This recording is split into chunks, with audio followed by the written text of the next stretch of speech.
ঈদের ছুটিতে হচ্ছে সবার সাথে ঘুরতে এসেছি, ফ্যামিলির সাথে খালামণি নিয়ে এসেছে। তো এই তো খালামণি ঘোরাচ্ছে, অনেক ভালো লাগছে।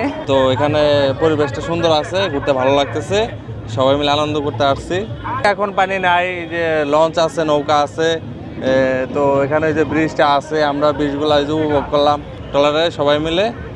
সমস্যা নেই, এখানে এখানে কোনো ঝামেলা নাই, এখানে ঘুরতে ভালোই লাগতেছে আর কি। অ্যাকচুয়ালি টাঙ্গাইল আমার জন্মভূমি। যমুনা সেতু পার মাঝে মধ্যেই আসা হয়, যেহেতু এখানে আমার জন্মস্থান। মায়ের টান তো এখানে আছেই, খুবই ভালো লাগছে। ফ্যামিলির সাথে এসেছি, আমার হাজব্যান্ড আছে, ভাগ্নি আছে, ছেলে আছে, সবার সঙ্গে এসেছি, অনেক ভালো লাগছে। আর সবাইকে দেখে একটা আনন্দ ঘন পরিবেশ, আর নদীর পাড়ে এসে আরও ভালো লাগছে। নতুন যে যমুনা রেল সেতু হয়েছে সেখান থেকে ঘুরে আসলাম, পরিবেশ অত্যাধিক চমৎকার পরিবেশের মধ্যে দিয়ে ঘুরে এসেছি এবং ওভারঅল আমাদের ভালো লেগেছে। যমুনার পাড়ে মা বাবার সঙ্গে ঘুরতে এসেছি।